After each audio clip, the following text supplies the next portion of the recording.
감사합니다. 올해 마지막 또 주일 예배를 부산에서 드리게 돼서 너무 감사를 드립니다. 우리 고린도전서 1장을 한번 보겠습니다. 고린도전서 1장 18절 한 구절만 보겠습니다. 십자가의 도가 멸망하는 자들에게는 미련한 것이요 구원을 받는 우리에게는 하나님의 능력이라. 아멘. 24절에 보면 22절에 유대인은 표적을 구하고 헬라인은 지혜를 찾으나 우리는 십자가에 못 박힌 그리스도를 전하니 유대인에게는 끄리끼는 것이요 이방인에게는 미련한 것이로되 오직 부르심을 받은 자들에게는 유대인이나 헬라인이나 그리스도는 하나님의 능력이요 하나님의 지혜니라. 아멘.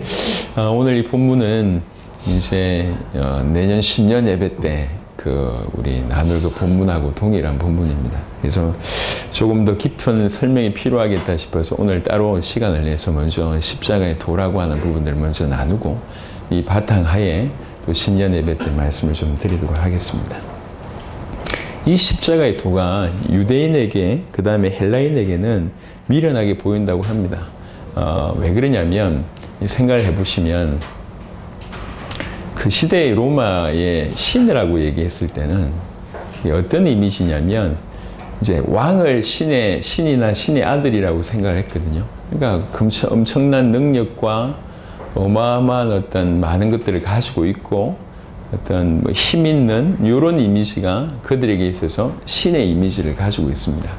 그리고 유대인에게 있어서 메시아 또한 그런 의미였어요. 와서 다윗의 왕권을 가지고 자기 나라를 막 부강하게 만들 이런 사람들로 생각하고 있었는데 십자가라고 하는 의미, 십자가에 못 박히신 분을 신으로 믿는다고 하는 것이 당연히 어리석게 보이는 겁니다.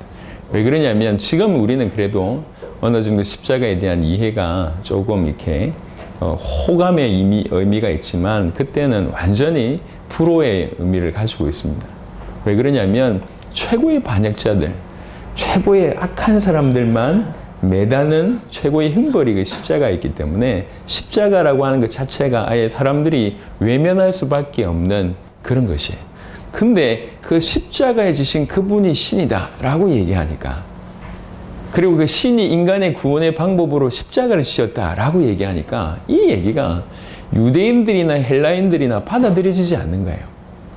그 신이 엄청난 능력으로 이 땅에 오셔서 기적을 일으키면서 다 백성들을 끌고 가야 될 것이 정상적인 생각인데, 그리고 유대인들 입장에서는 오셔가지고 메시아로 오셔서 로마를 무찌르고 그 다음에 이 유대라고 하는 나라를 엄청나게 부강시키고 다윗의 왕권 이상으로 최고의 어떤 나라를 만드는 그런 메시아로 생각하고 있었는데 십자가를 지신다는 거예요.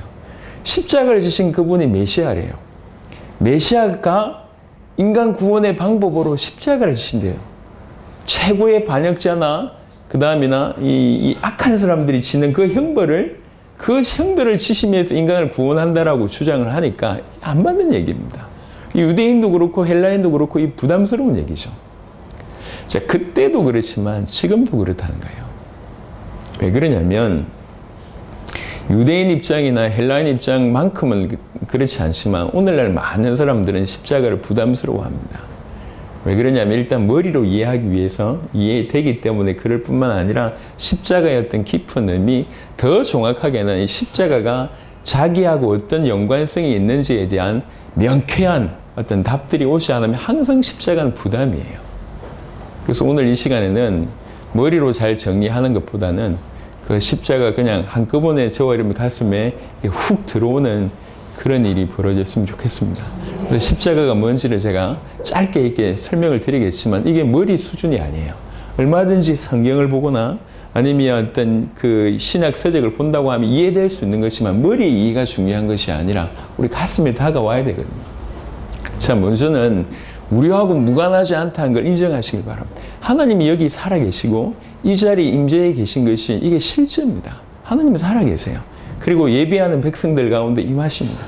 지금 이 자리에 우리 하나님께서 이 예배를 듣고 이 예배와 같이 계십니다. 이 하나님을 실제로 만나는 것이냐 그렇지 않은 것이냐라고 하는 차이가 있다는 거죠. 똑같은 공간에 있지만 아니, 하나님 살아계심을 못 믿을 거라고 생각하는 것처럼 어리석은 게 어디 있습니까? 분명히 하나님 살아계심. 만물을 보세요. 조금만 깊이 보세요. 우연이란 건 존재하지 않습니다. 예전에는 이런 분들이 계셨어요. 하나님께서 어떻게 이 많은 지구의 모든 백성들을 뭐 70억이나 되는 인구들의 모든 삶을 지켜보시면서 그러실 수 있겠냐. 이건 불가능한 것이다. 라고 생각하셨던 분들이 있는 것 같아요. 요즘 생각을 해보세요. 요즘에 발전된 슈퍼컴퓨터 정도는 어느 정도냐면 컴퓨터 정도가 그 일을 해낼 수가 있습니다. 최근에 중국에서 무슨 일이 벌어지냐면 중국은 중국 전체를 통제하기 위해서 1km 밖에 있는 사람들도 CCTV로 잡아내는데 CCTV가 어느 정도 해상도가 밝냐면 1km 밖에 있는데 무슨 표정을 짓는지까지 잡아낸대요. 컴퓨터가. CCTV가. 그러니까 한꺼번에 수천 명이 걸어오잖아요. 전혀 상관없어요. 그 모든 수천 명이 누군지를 다 파악하고 어떤 표정을 짓는지 파악을 한대. CCTV 한 대가. 그 CCTV가 중국 전체에 깔려 있는 겁니다. 그거를 슈퍼컴퓨터 한 대가 다 처리해냅니다. 뛰어난 컴퓨터도 그런 일을 하는데 이게 말도 안 되는 얘기잖아요. 왜 우리는 항상 하나님을 너무나 작은 하나님으로 이해하고 있는 것 같습니다. 아닙니다. 하나님은 우주 만물을 창조하신 분이고 우리에게 더 적용되는 건 뭐냐면 그 우주 만물을 보존하고 계세요. 그래가지고 섭리라고 합니다. 무슨 말이냐면 이 하나님께서 창조 원리, 만물의 어떤 다스림 원리를 하나님께서 손을 놔버리면 모든 것이 끝이 납니다. 예컨대 우리 마음에 수십 조의 세포가 있습니다. 이 세포가 원리 그대로 돌아가요. 하나님께서 붙잡고 계시기 때문에 그 원리 그대로 돌아가기 때문에 우리 인간의 몸을 가지고 있습니다. 근데 원리를 하나님 놓아버리면 무슨 일이 벌어지냐면 더 이상 우리 형상이 존재하지 않습니다. 세포가 그냥 지 갈 길 가버리면 우리 몸이 존재할 이유가 없어요. 존재할 수가 없습니다. 하나님은 천지를 창조하시고 그냥 내버려 두신 것이 아니라 그 모든 천지 우주 만물을 보존하시고 섭리하고 계십니다. 붙들고 계시다고요. 그분이 붙들고 계시지 않으면 이 인류는 돌아가지가 않습니다. 눈 뜨고 보세요. 과일 하나를 보세요. 하나님이 안 계신가? 꽃을 보세요. 하나님 안 계신가? 제가 이제 불신자들한테 항상 하는 얘기 중에 하나는 그런 얘기입니다. 이 박스 하나를 보여줘요. 박스 하나를 보여주고 이제 시계를 풀어가지고 시계의 부속에 대해서는 어느 정도인지 웬만큼 아니까 이게 부속이 한 수천 개 들어갈 겁니다. 시계 하나가 만들어지려면 이 수천 개 부속을 박스 안에 넣어가지고 이렇게 흔든다고 얘기했을 때 시계가 만들어질 확률이 있습니까? 확률은 있어요. 0.0000 이래가지고 확률은 있습니다. 하지만 실제로 그렇게 만들어지냔 말이에요. 한 1년쯤 흔들면 시계가 됩니까? 100년쯤 흔들면 시계는 됩니까? 100년쯤 흔들어도 시계가 안 돼요. 근데 사람이 얼마나 어리숙하냐면 이게 시간을 길게 해주면 된다고 생각하는 거예요. 한 10억 년쯤 흔들면 시계가 된다고 생각하는 거예요. 시계가 됩니까? 10억 년, 100억 년 영원히 흔들어도 시계는 안 됩니다. 하물며 이 말도 안 되는 시계 하나도 우연이라게 없는데 반드시 설계자 창조주가 있기 때문에 시계가 있는 것인데 이렇게 정교한 인간과 우주를 우연히 생겼다고 주장하는 것만큼 어리석은 건 없어요. 과학적으로도 진화론은 그냥 일개설일 뿐입니다. 그럴 수가 없어요. 진화론의 주장대로 정확하게 어떤 되어지려면 10의 몇십 성분의 1만한 기적이 4번 일어나야 돼요. 그런 기적은 없어요. 전 세계 모든 모래 중에 하나를 찾아야 됩니다. 그런 모래알을 찾는 기적이 4번 일어나야지 진화론의 주장대로 일어나는 겁니다. 그런 일은 있을 수가 없습니다. 그런데 우리가 워낙 더러운 것, 이상한 것, 세상적인 것만 계속 들어오다 보니까 진실로 중요한 것을 계속 놓치는 겁니다. 예컨대 십자가 같은 것은 이 십자가 사건은 우리 인생에 있어서 최고의 사건입니다. 제가 그 얘기를 좀 해볼 겁니다. 자, 먼저는요. 우리가 육신적인 필요는 너무 삶을 살다 보니까 경험을 했어요. 그러다 보니까 돈이 얼마나 중요한지 아는 거예요. 왜 그러냐면 돈이 없을 때, 돈이 없는 그런 결핍의 상태일 때 이게 얼마나 힘든지 알거든. 예. 얼마나 힘든지 먹고 싶은 거 못 먹고 어디 가고 싶은 거 못 가고 아니면 좀 괜찮은 옷 하나 입고 싶은데 그러지도 못하고 막 이런 것들이 있잖아요. 결핍의 상황을 우리가 너무 많이 익숙하게 경험하다 보니까 돈이 결핍되었을 때 어떻게 되는지 알기 때문에 돈에 대해서 갈급합니다. 왜 그러냐? 결핍의 상황을 본인이 인정하니까 이 결핍을 해결할 수 있는 것이 돈이라고 이미 알고 있으니까 그 돈에 대해서 아주 간절히 원하고 있습니다. 이게 육신이에요, 육신. 육신은 이러한데 영적인 것도 마찬가지예요. 영적인 것에 우리가 심각한 결핍이 사실은 빠져 있는데 이 결핍을 우리가 눈치채지 못하고 있기 때문에 그 결핍을 해결할 수 있는 해결에 대해서 우리가 등한시하고 있다는 거죠. 우리는 이 땅을 살면서 돈을 추구하고 이렇게 살면서 결국 죽게 되지만 돈 때문에 뭐 이렇게 지옥 가고 돈이 없어서 지옥 가고 그렇지 않습니다. 영적인 결핍이 해결되지 못하면 지옥을 하는 겁니다. 이 영적인 결핍에 대해서 우리가 조금씩 깊이 깨닫게 된다고 하면 이 주님이 그 문제를 해결하신 것들에 대해서 우리가 깊이 있게 들어갈 수밖에 없습니다. 영적인 결핍에 대한 얘기를 좀 해보겠습니다. 영적인 결핍이 어려운 얘기가 아니에요. 영적으로 나에게 부족하다는 거거든. 어떤 것이 부족하다는 거예요. 가장 근원적인 부분들은 하나님이 나에게 없다는 거예요. 이게 가장 문제입니다. 하나님이 나에게 없다는 얘기는 내가 하나님과 단절되어 있다는 얘기고, 하나님과 단절되어 있다는 얘기는 딴 게 아니라 하나님과 단절은 그냥 하나님은 하나님이고 나는 나다라고 떨어져 있는 것이 아니라 그 순간은 원수된 순간입니다. 하나님과 단절되어 있다, 하나님과 떨어져 있다는 것 자체가 원수 상태란 얘기예요. 많은 사람들이 죄에 대해서 어떻게 생각하냐면 육신적인 죄라고 하는 부분들만 익숙합니다. 그래서 뭐 큰 도둑질을 했거나 아니면 사람을 크게 망하게 했거나 아니면 사람을 굉장히 해롭게 했거나 이것만 죄라고 생각하고 있습니다. 그리고 보통 사회에서 정해놓은 그 법을 어기는 것만 죄라고 생각하고 있습니다. 이렇게 사단이 만들어 놓았죠. 물론 그것도 죄입니다. 물론 그것도 죄입니다. 하지만 그것만이 죄가 아니라는 거예요. 예를 이렇게 한번 들어보겠습니다. 여러분들은 뭐 가출의 경험이 있는지 모르겠지만 저는 가출의 경험이 한번 있었습니다. 생각을 이렇게 한번 해보자고요. 가출한 청소년이 있다 칩시다. 이 가출한 청소년이 이렇게 얘기를 하면 그 얘기를 여러분 어떻게 생각하십니까? 가출한 청소년이 이렇게 얘기합니다. 나는 어머니 속썩인 적이 없어요. 왜 그러냐? 어머니 속썩일 필요가 없어요. 떠나 있으니까. 그리고 어머니 심부름 내가 안 들은 적도 없어요. 예. 어머니한테 속썩인 적도 없고, 뭐 어머니 걱정 끼치는 것도 없고, 어머니한테 별 뭐 이렇게 말대꾸도 한 적도 없고, 그 다음에 뭐 이렇게 어머니 심부름을 안 들은 적도 없어요. 왜 그러냐? 심부름을 시키는 어머님은 안 계시니까. 그러니까 이제 직접적으로 어머니한테 뭔가 해코지 한 건 없어요. 하지만 어머님을 떠나 있습니다. 어머님을 떠나 있습니다. 잘 이해를 못하는 것 같아요. 지금 어머니한테 말대꾸를 하고 어머니 심부름 안 들어주고 이것보다 더 큰 문제는 뭐냐면 어머님을 떠나서 가출해 있는 이 상태입니다.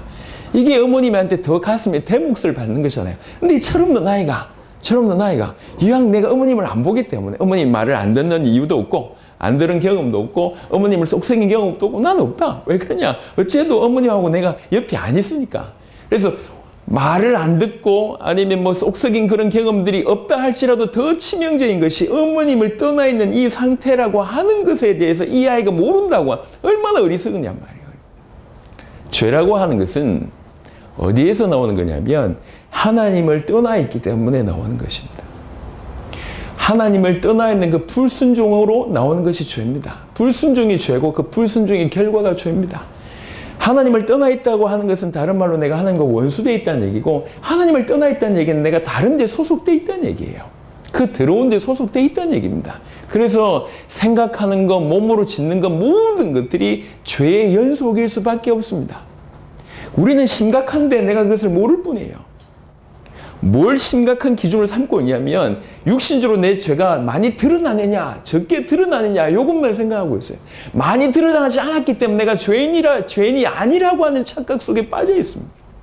사실은 처음부터 끝까지 어떤 의미에서는 영원히 실망할 수밖에 없을 정도로 처참한 죄인인데도 불구하고 드러나지 않았기 때문에 죄인이 아니라고 하는 착각 속에 빠져 있습니다. 남들에게 큰 해코지를 하지 않았다라고 하는 생각 속에 자기는 꽤 괜찮은 모범생인 줄 생각하고 있습니다. 천만의 말씀. 천만의 말씀. 숫덩이는 연탄은 암만 닦아도 닦을수록 끔습니다. 본인이 죄라고 하는 것을 느낄 수 있다라고 하는 것은 어떤 의미에서는 축복인 것 같아요. 그래서 저는 오히려 아주 착하게 살면서 자기가 죄인이라고 하는 것을 인정하지 못한 사람처럼 비참한 사람 없다고 생각합니다. 그럴 바에 좀 세상에서 더럽게 살았던 게 훨씬 나은 것 같아요. 내가 죄인이다라고 인정할 수 있는 것이 어떻게 보면 낫습니다. 대부분의 사람들이 남들과 비교해봐서 괜찮다고 착각하고 있습니다. 여러분, 십자가를 얘기하기 전에 우리가 뭘 깨달아야 되냐면 내가 어떤 상태에 있는지를 알아야 돼요. 내가 죄인이구나라고 하는 것을 발견해야 됩니다. 나의 죄 때문에 결국 영원한 심판대 앞에 서는 날이 있을 것이고 그 심판대에 내가 기준 미달일 수밖에 없구나. 내가 갈 처소는 영원한 지옥이구나 라고 하는 것이 머리가 아니라 그냥 가슴으로 다가올 때에 그런 영적인 결핍이라고 하는 것이 진실로 깨달아질 때에 그 십자가는 더 이상 나와 무관하지 않습니다. 내 것이 되는 거예요. 잘 정리하는 것이 필요한 것이 아니라 여러분 오늘 마치 의사 앞에 서서 여러분의 육신의 질병을 어떤 하나씩 검진받는 것처럼 하나님의 거울 앞에 서서 말씀이라고 하는 그 거울 앞에 서서 복음이라고 하는 그 앞에 서서 여러분의 모습을 보셔야 돼요. 그래야지 그 주님의 죽으심이 더 이상 나하고 먼 얘기가 아니라 십자가 늘 들었는데도 불구하고 알 것 같은데도 모르고 답답하고 이 말을 하는데 이 말인 것 같고 저 말을 하는데 저 말인 것 같지만 실제로 내 인생에 있어서 그 십자가가 비밀이 아니거나 십자가가 감격이 아니라고 얘기하면 그건 내 것이 아니란 얘기예요. 이것이 내 것이 되기 위해서는 그 전에 이 십자가 정말 필요한지에 대한 인식이 있어야 돼요. 그 인식은 저와 여러분들이 하나님 앞에 딱 서볼 때 하나님의 말씀 앞에 벌거벗은 것 같이 서볼 때 깨닫게 됩니다. 그 중에 제가 말씀드리고 싶은 것은 남들보다 특별히 죄가 많이 드러나고 적게 드러나는 게 중요하지 않다는 얘기예요. 중요하지 않습니다. 요즘에 이제 의학이 좀 발달되면서 사람들의 성향을 많이 알아맞추는데 그 중에 사이코패스가 많아요. 사이코패스. 소시오패스가 100명 중에 1명이라고 얘기해요. 그 소시오패스가 보통은요 굉장히 젠틀맨이라고 합니다. 굉장히 잘 차려입고 사람들에게 친절하고 이렇게 베풀다가 나중에 이제 돌변하는 거죠. 그러면서 사람들을 죽이기도 하고 극악한 범죄를 저지를 때 감정이 1%도 안 실린대요. 전혀 죄책감을 느끼지 않고 사람을 죽이고 이렇게 한답니다. 겉으로 볼 때는 그 소시오패스가 사람들에게는 그런 게 잘 안 드러나잖아요. 안 드러난다고 이 사람이 괜찮은 사람이냔 말이에요. 남들보다 크게 드러나지 않는 상태이기 때문에 괜찮냐면 우리는 왜 이런 생각을 하고 있습니까? 드러나고 안 드러나고 뭐가 중요합니까? 양심 앞에 서보면 우리가 죄인이라고 하는 것이 인식될 수밖에 없습니다. 죄인이라고 하는 것이 인식된 상태에서 그것을 내버려 두는 것처럼 어리석은 것은 또 없다는 얘기예요. 우리는 오늘 전부 다 한 명도 예 없이 전부 다가 하나님 말씀 앞에 딱 서봐야 돼요. 하나님 말씀 앞에 서서 내가 과거에 무슨 짓을 했다, 무슨 행동을 했다, 무슨 큰 사건을 그게 아니라 내가 하나님 앞에서 하나님이 나를 보실 때 나는 어떤 존재인가 이게 보여져야 돼요. 내가 하나님 앞에 얼마나 원수인가라는 것이 보여져야 돼요. 내가 하나님을 떠나 있을 때 사실은 생각하는 거, 행동하는 거 모든 것이 죄의 어떤 범벅일 수밖에 없고 어떤 의미에서는 그 자체가 죄라고 하는 것들이 인식되어야 됩니다. 그 죄는 반드시 보응이 있습니다. 그 죄는 반드시 대가가 있습니다. 그 죄가 결국 우리를 심판 자리를 인도할 거고 그 죄가 결국 우리를 영원한 지옥으로 인도한단 말이에요. 천국은 착한 사람이 가는 곳이 아닙니다. 지옥은 나쁜 사람이 가는 곳이 아닙니다. 모든 사람은 죄인입니다. 천국은 그 죄가 해결된 사람이 가는 곳이고 지옥은 그 죄가 해결되지 못한 사람이 가는 곳입니다. 우리 모든 사람들은 하나님을 떠나 있는 그 상태부터 태어났기 때문에 사단의 자녀로 죄 가운데 태어났기 때문에 우리는 처음부터 죄인이에요. 남들과 비교해서 내가 좀 이렇게 많이 지었다. 그래서 나는 죄인이다. 아니라니까. 사회적인 율법의 잣대로 내가 좀 이렇게 죄를 많이 지었다. 그것도 맞지만 그것이 근본이 아닙니다. 진실로 본질이 좀 중요한 겁니다. 어떤 상황이냐. 우리가 그 영적인 결핍이라고 하는 것이 깨달아졌을 때 돈이 없는 상황에 많이 직면했을 때 돈의 필요를 절절하게 느끼듯이 영적인 결핍에 정말 우리가 부딪혀졌을 때 내가 정말 죄인이구나. 내가 사실은 하나님을 떠나 있었구나. 하나님하고 내가 상관없는 존재였구나. 하나님과 상관없는 그래서 원수일 수밖에 없는 그런 상태구나. 그래서 이 땅에서 지옥의 맛을 보다가 결국 죽어서 지옥 가는구나. 한 번은 여러분이 하나님 앞에서 여러분의 적나라한 모든 것들이 벗겨져야 돼요. 그게 보여져야 돼요. 그것이 갈급함으로 와야 돼요. 내가 죄인이구나. 내가 죄인이구나. 내가 죽을 수밖에 없는 죄인이구나. 내가 지옥 갈 수밖에 없는 죄인이라고 깊이 있게 여러분들이 느끼셔야 됩니다. 이건 반드시 필요합니다. 덮어놓고 나는 믿는다. 아닙니다. 그건 믿는 게 아니에요. 그냥 너무나 몸이 아픈데 심장병이 걸렸고 안에 암이 걸렸는데 반창고 붙이는 식이에요. 그건 답이 안 됩니다. 여러분이 하나님 앞에 서셔서 내가 죄인인데 영원히 지옥 갈 수밖에 없는 그런 죄인이었구나. 내가 그런 죄인인데 이 죄는 내가 스스로 해결할 수 없고 이 죄는 하나님의 죽음이 필요할 만큼 극단적인 예로 하나님이 대신 죽지 않으시니 안 될 만큼 크다라고 하는 것이 한 번만이라도 깊이 있게 여러분들한테 보여져야 됩니다. 그게 시작입니다. 그게 그렇게 보여질 때. 그래서 그렇게 보여지는 사람들이 내가 예수를 죽였구나라고 고백할 수 있는 거예요. 우리를 위해서, 지구를 위해서, 우주를 위해서 주님이 이 땅에 오신 것이 아니라 나의 죄 때문에 그가 오셨구나라고 하는 것들이 이해가 되어지고 그때만큼은 비로소 그 주님의 십자가는 나를 위한 십자가라고 하는 것들이 내 마음에 장착이 되는 거예요. 정말로 그 십자가가 내 것이구나라고 하는 것들이 깨달아집니다. 그때 진정한 구원이라고 하는 것이 시작됩니다. 그래서 오늘 짧은 시간에 우리가 십자가를 논하기 전에 얼마나 많은 신앙생활을 하면서 십자가 얘기를 들었습니까? 십자가를 논하기 전에 여러분들이 그 십자가가 정말로 나를 위한 것이구나라고 인정되기 위해서는 저와 여러분들의 상태를 보셔야 됩니다. 이건 그 전에 들었던 단순한 불신자 상태 그 정도가 아니에요. 그런 차원이 아닙니다. 그런 차원. 내가 하나님을 떠나 있구나. 내가 처음부터 끝까지 죄인이었구나. 내 죄가 많이 드러나고 적게 드러나는 건 중요하지 않다. 내가 죄인이구나. 이 죄 때문에 결국 내가 끌려갈 곳이 영원한 심판이구나. 이 죄 문제를 내 스스로 해결할 수가 없구나. 이 죄를 해결할 수 있는 길이 레위기 17장을 보시면 오늘 특별히 세례받는 분들이 계시기 때문에 조금 자세하게 설명을 드리는 겁니다. 레위기 17장 11절에 보면 구약성경 창세기, 출애굽기, 그 다음 레위기 있습니다. 레위기 17장 11절에 보면 육체의 생명은 피에 있음이라 내가 이 피를 너희에게 주어 제단에 뿌려 너희의 생명을 위하여 속죄하게 하였나니 생명이 피에 있으므로 피가 죄를 속하느니라 라고 얘기합니다.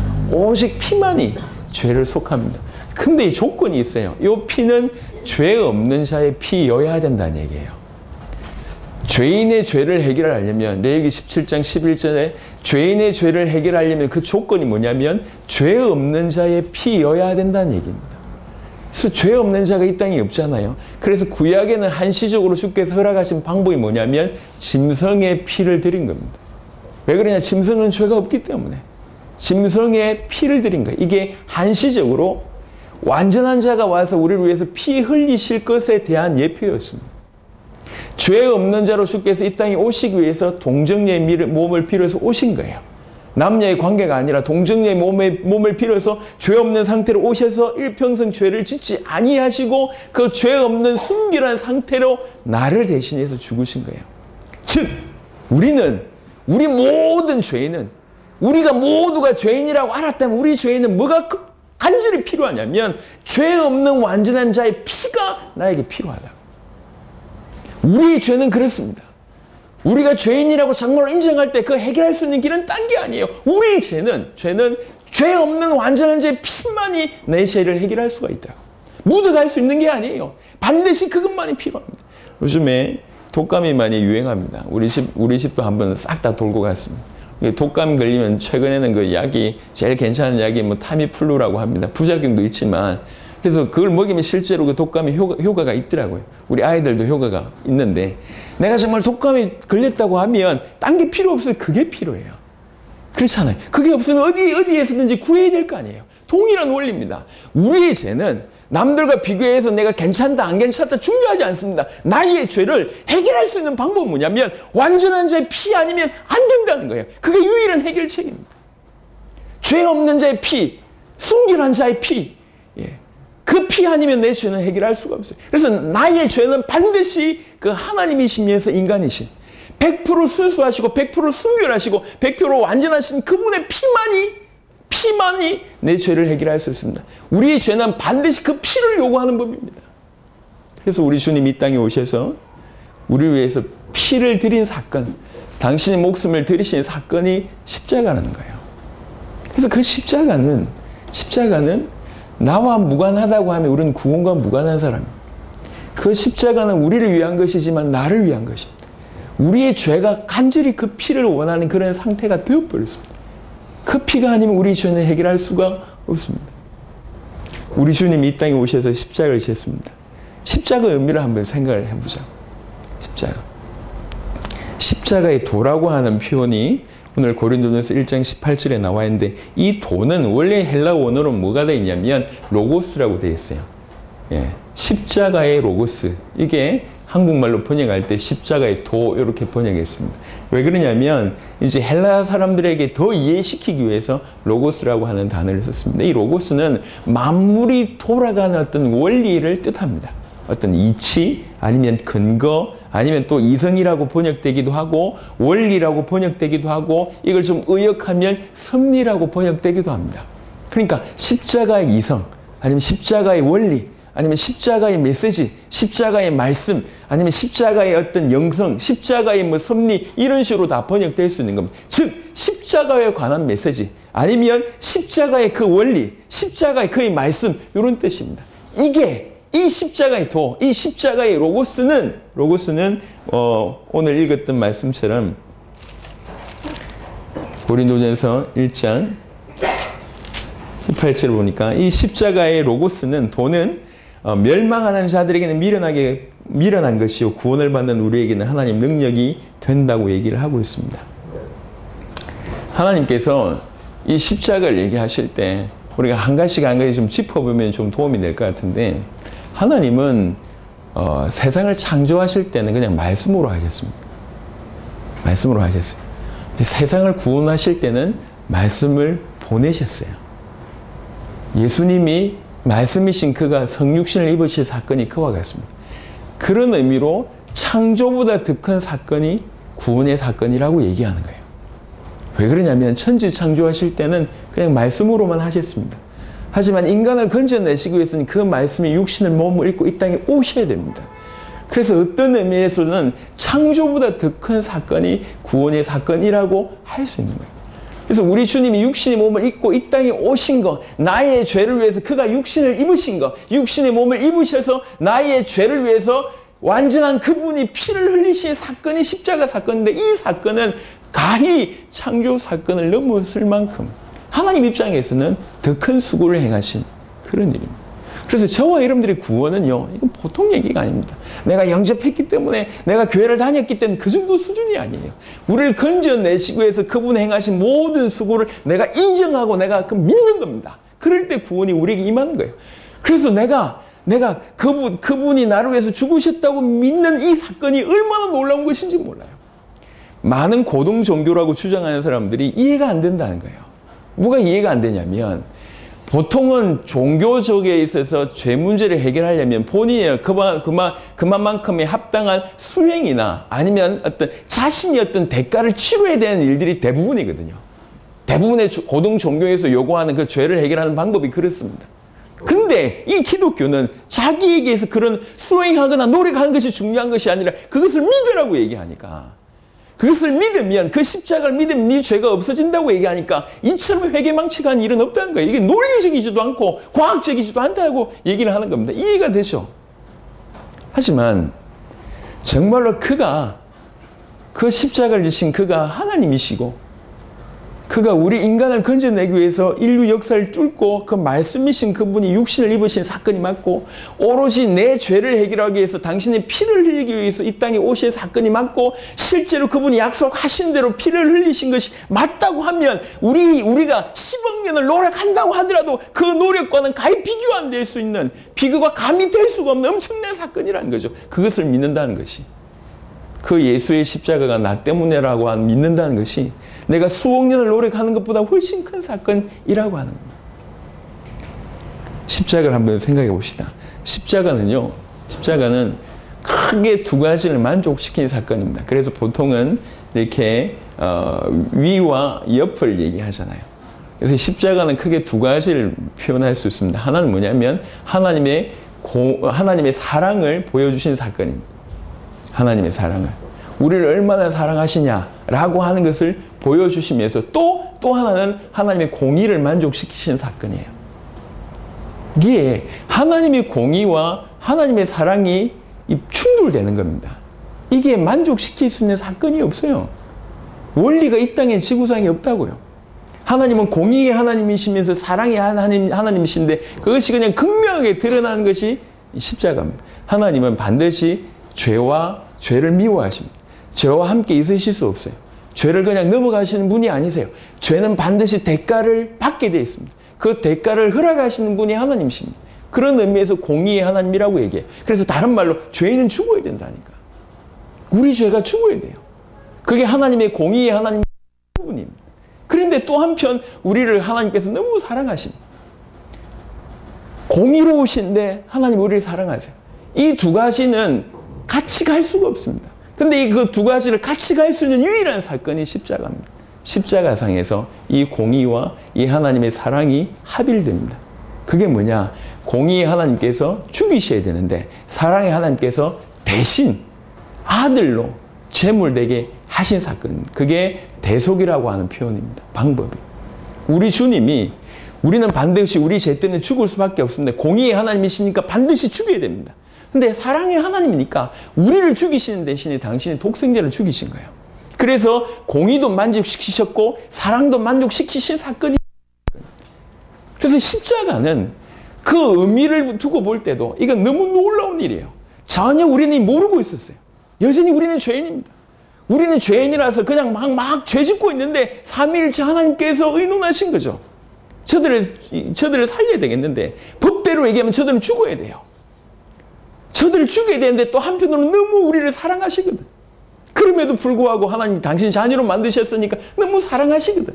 죽여야 되는 것이 하나님이 공의로우신 하나님은 죽이셔야 되고 사랑이신 하나님은 살리셔야 돼요. 그래서 선택하신 방법이 뭐냐? 하나님 당신 자신이 육신 몸을 입고 죽으셨단 말이에요. 아버지 하나님께서 독생자를 보내셔서 죽이게 하셨습니다. 삼위일체 하나님이 너무 신비입니다. 이거는 지구상의 그 어떤 것으로도 어떻게 행하십니다. 하지만 삼위일체 하나님께서는 항상 상호 내주 상호 침투의 관계로 계십니다. 똑같은 능력과 똑같은 어떤 신성을 가지고 계신 분이신데 세 분이세요. 세 분인데 한 분이세요. 이게 신비입니다. 일체의 관계는 단 한 번도 깨진 적이 없어요.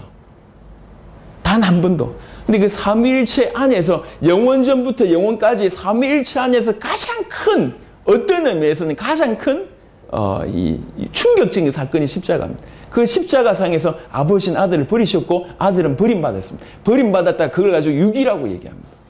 영원전부터 영원 끝까지 그런 사건은 단 한 번도 일어나지 않았습니다. 아버지가 버리시고 아들이 버림받은 사건은 이 땅에 나타나지 않았습니다. 오직 십자가 안에서만 그것이 벌어졌어요. 왜 그러냐? 그때 우리 이 땅에 오신 그 말씀이신 성육신하신 그 그리스도 예수는 우리 모든 죄를 짊어지신 죄셨기 때문에 아버지는 버리셨고 아들은 버림받았습니다. 역사적인 팩트만 얘기하는 것이 아니에요. 그냥 예수님이란 분이 나사렛 예수님이란 분이 다른 사람들 같이 그냥 십자가에 셨다라고 하는 역사적인 사건만 얘기하는 것이 아닙니다. 그것이 무엇을 의미하는지 우리가 생각하는 것보다 훨씬 심각하고 큰 일이 삼위일체 하나님 안에 있었더니 그런 수고로 우리를 건져내신 것이 우리 죄를 해결하신 것이 십자가 사건. 그래서 십자가는 하나님의 공의와 하나님의 사랑이 연결되는 하나님의 사랑과 하나님의 공의를 만족시키신 사건이고 그 결과로 구원이라고 하는 것이 선물로 나와지는 사건이 십자가. 그 십자가는 그래서 유대인들과 헬라인들이 볼 때는 말이 안 되는 거거든. 신이라고 하는데 반역자와 가장 최악의 죄수가 겪는 십자가 형벌을 받는 분을 가지고 신이라고 하고 그 십자가로 말미암아 인간을 구원할 수 있다고 얘기하니까 이거 헬라인들에게는 이해가 안 돼요. 로마인들에게는 이해가 안 될 뿐만 아니라 유대교인들한테도 마찬가지입니다. 이건 있을 수가 없어요. 왕으로 오셔서 전 세계를 통치하실 자기 나라를 극하게 부흥시켜야 될 그 사람이 십자가 달린 그분이 이 신명기에 보니까 십자가 달리면 저주를 받는다라고 하는 생각들을 가지고 있습니다. 유대인들은. 근데 십자가 지신 저분이 메시아라고 하니까 유대인들도 이게 말이 안 된다는 얘기예요. 근데 유대인들과 헬라인들 넘어서서 오늘날 우리도 마찬가지. 많은 생각들을 가지고 있습니다. 많은 생각들을 가지고 십자가를 바라봅니다.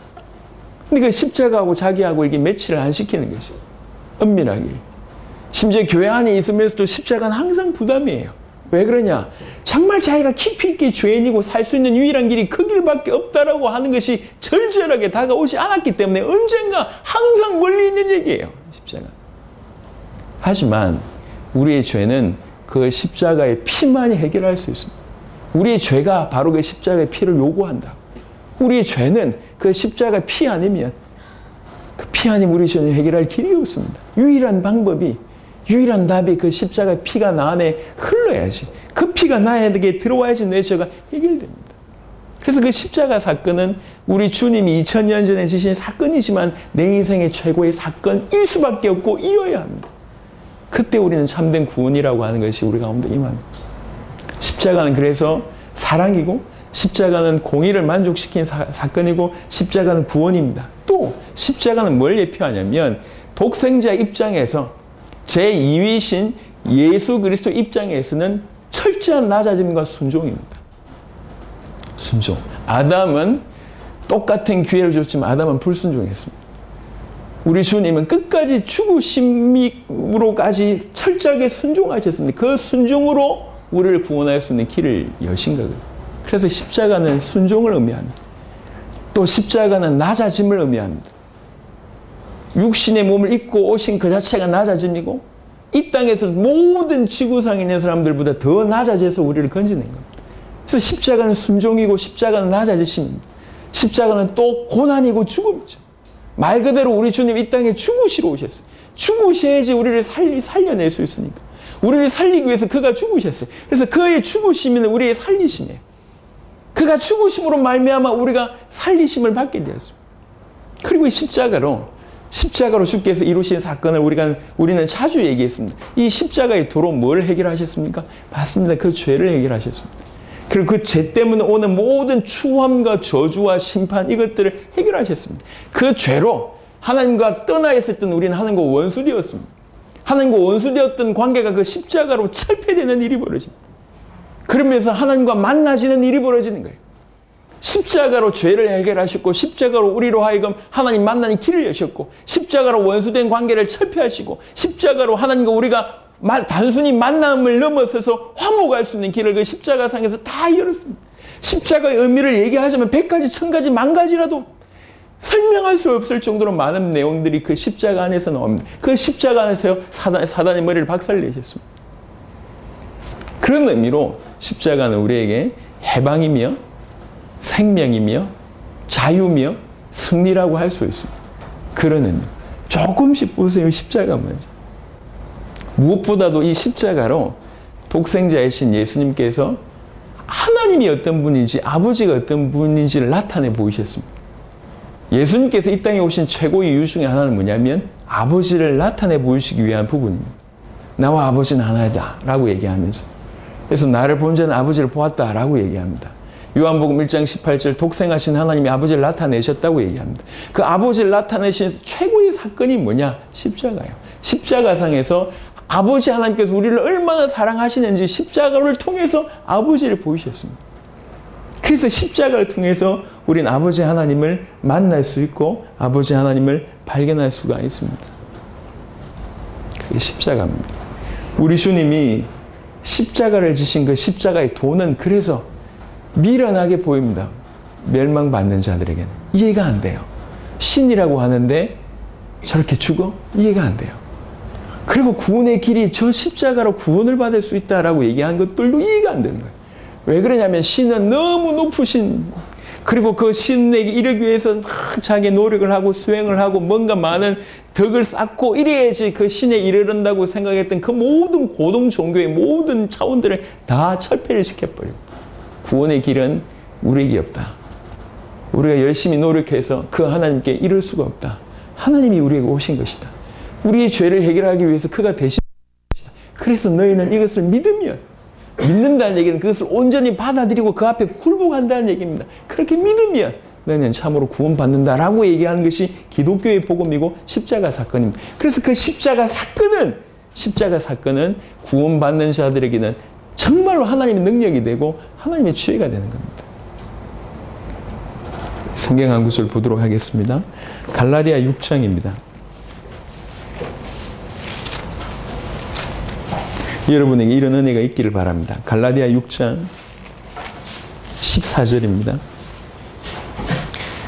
갈라디아 6장 14절 신약 309페이지 정도 있습니다. 그러나 내게는 우리 주 예수 그리스도의 십자가 외에 결코 자랑할 것이 없으니 그리스도로 말미암아 세상이 나를 대하여 십자가에 못 박히고 내가 또한 세상을 대하여 그러하니라.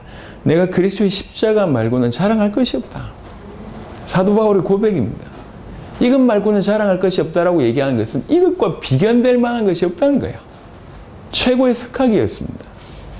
배경이 너무 뛰어났습니다. 훌륭했습니다.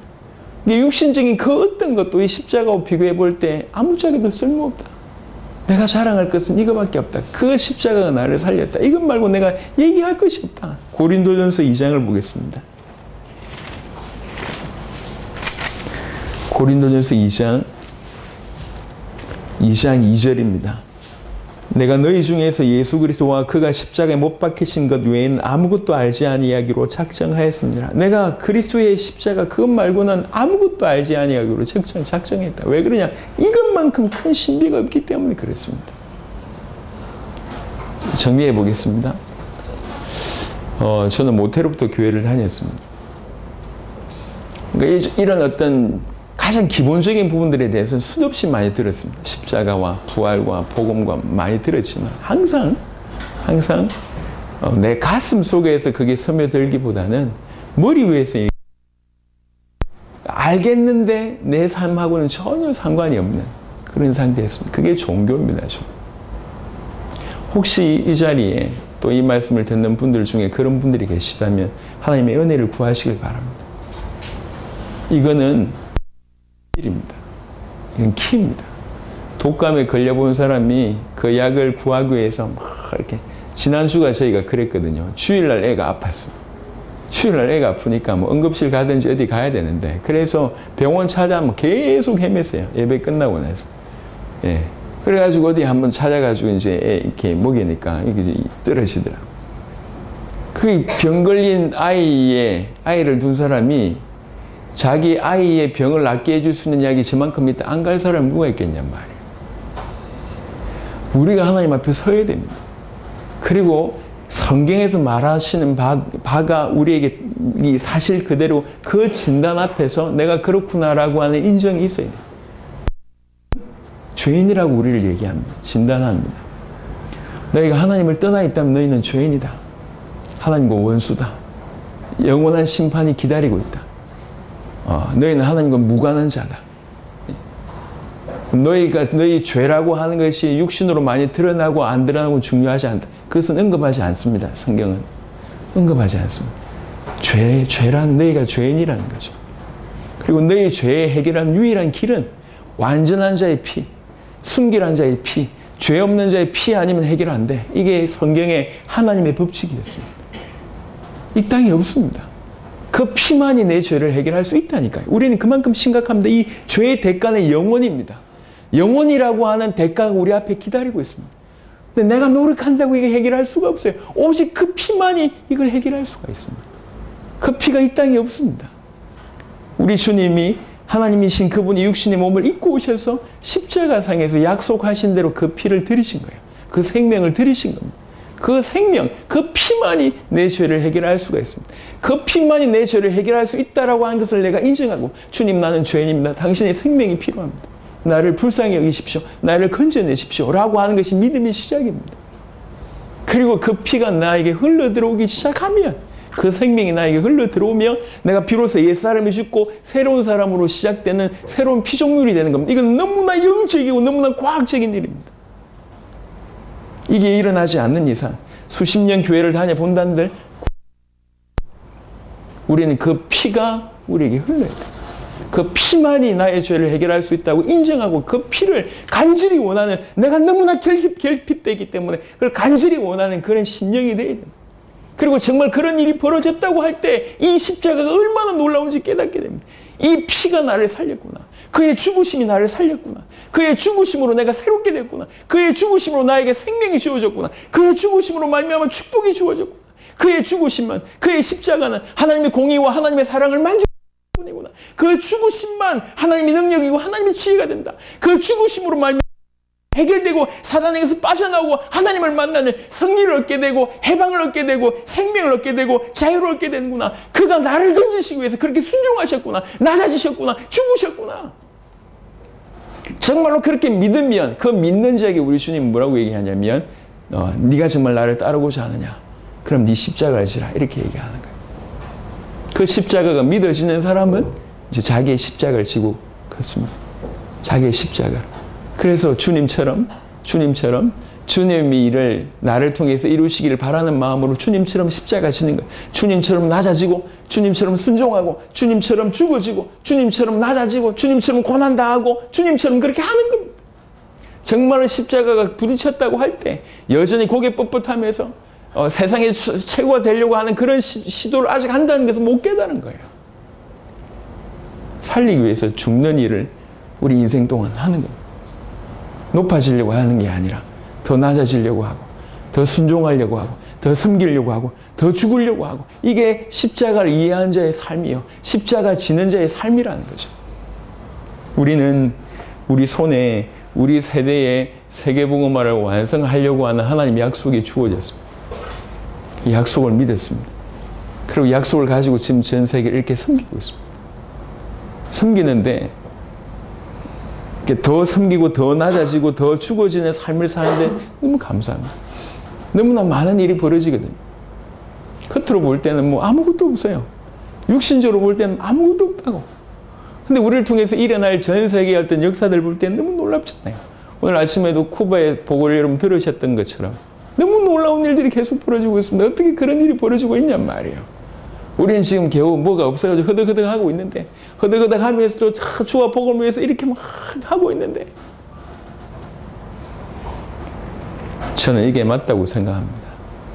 이게 십자가를 지는 겁니다. 예. 말씀을 정리하겠습니다. 십자가의 도, 이것은 우리 것이 되어야 됩니다. 저와 여러분 것이 되어야 됩니다. 그가 아니면 비밀이 없습니다. 그것만이 유일한 사건이 되어야 됩니다. 우리의 죄는 그의 피를 요구하고 우리의 죄는 그의 십자가를 요구합니다. 그의 십자가만이 우리의 죄를 해결할 수 있습니다. 그 십자가가 우리의 것이 되었다고 하면 우리는 자랑할 것이 십자가밖에 없고 십자가 지는 삶을 즐겨할 수밖에 없습니다. 나처럼 사람들을 건져내기 위해서 하나님 나를 도구로 사용하시겠다. 그리스도인으로 사용하시겠다. 기쁜 마음으로 십자가를 지는 거예요. 기쁜 마음으로 순종하고 기쁜 마음으로 고난당하고 기쁜 마음으로 낮아지고 기쁜 마음으로 섬기고 기쁜 마음으로 죽는 자리에 계속 나가는 거예요. 오늘 머리가 아니라 여러분 가슴으로 이 십자가가 훅 들어오는 그런 은혜가 있기를 바라고 십자가가 여러분에게 큰 능력이 되시길 바라고 십자가 지는 삶을 시작하게 되기를 그리스도 예수 이름으로 축원합니다. 살아계신 주님 감사합니다. 오늘 이 시간에도 우리 눈을 여심을 감사합니다. 우리를 위해서 지신 그 십자가 우리 인생의 최고의 비밀이 되게 하시고 자랑거리가 되는 유일한 자랑거리가 될 수 있도록 역사하여 주시옵소서. 이 십자가의 도 이것이 우리에게 최고의 능력이며 최고의 지혜가 될 줄로 믿습니다. 말씀 듣는 모든 자들에게 이것이 깨달아지고 가슴으로 전달될 수 있도록 축복하여 주시옵소서. 우리 주 예수 그리스도 이름으로 기도드렸습니다. 아멘.